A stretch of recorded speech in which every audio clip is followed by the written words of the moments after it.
জামাই ষষ্ঠীতে টাটকা নয়, এবারে হিমঘরের বাসি ইলিশে জুটবে জামাইয়ের মুখে। জামাই ষষ্ঠী বাংলার এক ঐতিহ্যবাহী পার্বণ। বরণ করে নেওয়া হয় জামাই বাবাজিকে, আর পাতে ওঠে ভুরি ভোজের আয়োজন। আর এই আয়োজনে ইলিশ মাছ যেন রাজা। কিন্তু এই বছর যেন একটু ভিন্ন স্বাদ। না, রেসিপিতে নয়, সমস্যাটা টাটকা ইলিশে। বাজারে খোঁজ নিয়ে জানা যাচ্ছে চলতি বছর বাজারে ইলিশের সরবরাহ যেন কম, দাম তেমনই আকাশ ছোঁয়া। চাহিদা মেটাতে অনেকেই ভরসা রাখছেন হিমঘরে রাখা পুরনো ইলিশের ওপর। আর সেই বাসি ইলিশই এবার জামাই ষষ্ঠীর থালিতে প্রধান অতিথি। বাজারে যা মিলছে তা হিমঘরে সংরক্ষিত ইলিশ। মৎস্য ব্যবসায়ীরা জানাচ্ছেন দীঘা, শঙ্করপুর, পেটুয়াঘাটের কোল্ড স্টোরেজগুলিতে পূর্বে মজুত করা ইলিশই জামাই ষষ্ঠীর চাহিদা মেটাতে পাঠানো হয়েছে কাঁথি, হলদিয়া, তমলুক মহকুমার বিভিন্ন এলাকাসহ কলকাতা, হাওড়া এবং হলদিয়াতে। বাজারে 801.5 কেজি ওজনের ইলিশ বিকোচ্ছে 1000 থেকে 2000 টাকা প্রতি কেজি দরে। বাসি ইলিশ জেনেও গৃহস্থরাও হাসি মুখে কিনছেন ইলিশ। জামাইকে তুষ্ট করতে গেলে ইলিশই চাই, জানালেন ক্রেতা বিশ্বজিৎ দত্ত।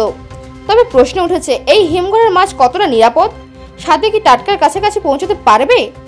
তাই বলাই যায়, এই জামাই ষষ্ঠীতে না হোক টাটকার রাজকীয় স্বাদ, হিমঘরের ইলিশই উঠবে জামাইয়ের পাতে।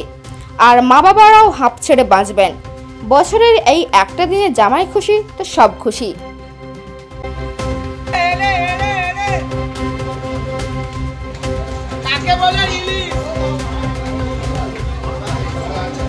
ইলিশের বাজার গরম, এখন তো ট্রলার নামেনি, এখন আমাদের স্টোরের মাছ এসে এইসব মাছ এখন মার্কেট বিক্রি হচ্ছে।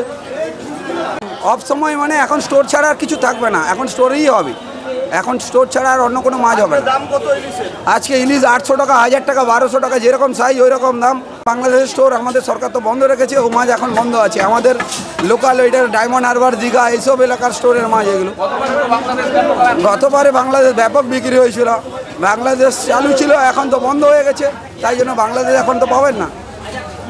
জামাইকে খুশি করার জন্য ইলিশ দিতে হবে, এর রেটটা ব্যাপার না। তবে এই মুহূর্তে এর দামটা বেশি হবে, কারণ এখন তো ট্রলার বন্ধ আছে, সমুদ্রে যাচ্ছে না। এই হিমঘরের ইলিশ অর্থাৎ জামাইটা ছাড়াচ্ছে, দাম যাই হোক না কেন জামাই মুখে হাসি ফোটানোর জন্য মেয়ে জামাইকে ইলিশটা কিনতেই হবে। আর এই মুহূর্তে বিকল্প ইলিশের বিকল্প বললে পমফ্রেট পাওয়া যায়, কিন্তু ইলিশটাই মূল দরকার হয়, কারণ জামাইরা চাই ইলিশটা খেয়ে তারা একটু আনন্দ পেতে চায়।